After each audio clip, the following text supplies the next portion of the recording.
कि हम उधार नहीं लड़ेंगे, हम उधार से पूरा अनाज नहीं मांगेंगे। ये जो गरीब जनता है इनका हम शोषण करके अपना विकेट भरेंगे इनके नाम उनके नाम पर कि ब्लॉक वाले कम देते हैं, ये कहकर हम गरीब लोगों का शोषण करेंगे।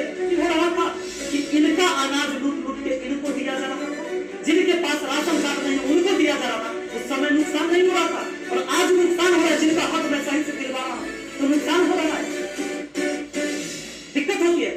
धमकी देते मुझे, फोन करते हैं, मैसेज करते हैं, क्या कर लीजिएगा कल जिसको जो करना है।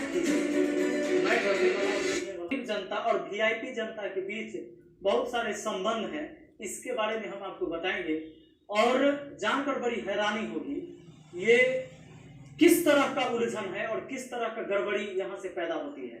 आगे हम बात करेंगे। डीलर लोगों का भी बहुत सारा शिकायत है और कुछ शिकायत जायज भी है।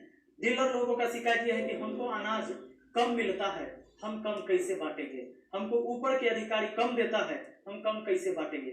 सही बात है कि अगर कोई डीलर को अनाज कम मिलता है तो कम बांटता है और ज्यादा बांटने में भाई मुश्किल होता है, लेकिन इसके पीछे हम आपसे राज क्या छुपा हुआ है इस पर भी हम चर्चा करेंगे। तो सबसे पहले हम शुरुआत करते हैं इस पर, ये मुखिया जी का कनेक्शन, डीलर का कनेक्शन और गरीब जनता और वीआईपी जनता, मैंने ऐसा क्यों लिखा।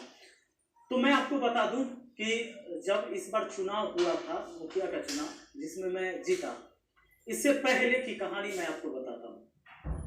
वो कहानी स्टार्ट हुआ, लेकिन वो कहानी पहले मुझे पता नहीं था। मैं जैसे ही मुखिया बना तो मुखिया बना तब क्या हुआ कि कुछ दिन जब बीते, लगभग 1 महीना बीता, तो कुछ लोग आए मेरे पास और आते थे और कहते थे मुखिया जी हम राशन में नाम काहे कटवा देंगे हम।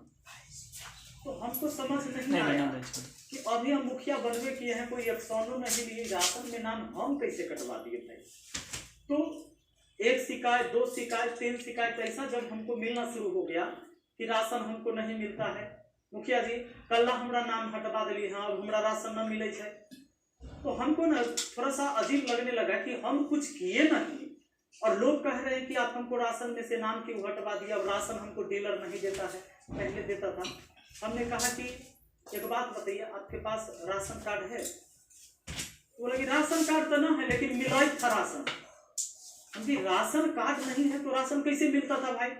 तो वो हमें दिखाते थे इस तरह के चिरकुट, इस चिरकुट पर लिखा हुआ रहता था पहले वाले मुखिया जी का साइन, मोहर, और उसमें लिखा रहता था किसी डीलर का, जैसे 4 डीलर है तो उसमें से वो कुछ डीलरों का इस्तेमाल करते थे, 2-3 डीलर का इस्तेमाल करते थे। वो क्या करते थे, उसमें लिख के देते थे कि मान लीजिए कि नितिन जी हैं तो नितिन जी को 30 केजी अनाज दे दीजिएगा और डीलर के नाम और मुहर मार देना है, अपना सिग्नेचर कर देना है। ये नितिन जी लेके जाएंगे और उनको राशन मिल जाएगा। अब दोस्तों जब इस तरह के कुछ पुर्जे मेरे पास हैं और आज भी अवेलेबल हैं, तो मैं जब ये चिरकुट देखा तो मैं हैरान हो गया।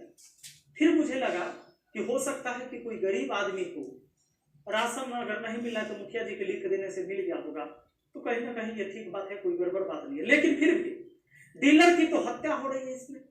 डीलर की हत्या ये हो रही है कि इस पुर्जे पर ब्लॉक वाले एमओ साहब तो डीलर को अनाज नहीं देंगे, तो समस्या यह है, लेकिन डीलर को तो देना पड़ रहा है। तो इसका सबसे बड़ा जो खेल शुरू होता है कहां से होता है इसे सुन लीजिए। मुखिया जी लंबे समय से 15 साल से मुखिया रहे, 5 साल पहले पंचायत समिति रहे, कंटिन्यू लगातार रहे। इसी बीच ये सारे डीलर भी पनपे, कुछ डीलर पहले से और कुछ इनके समय में।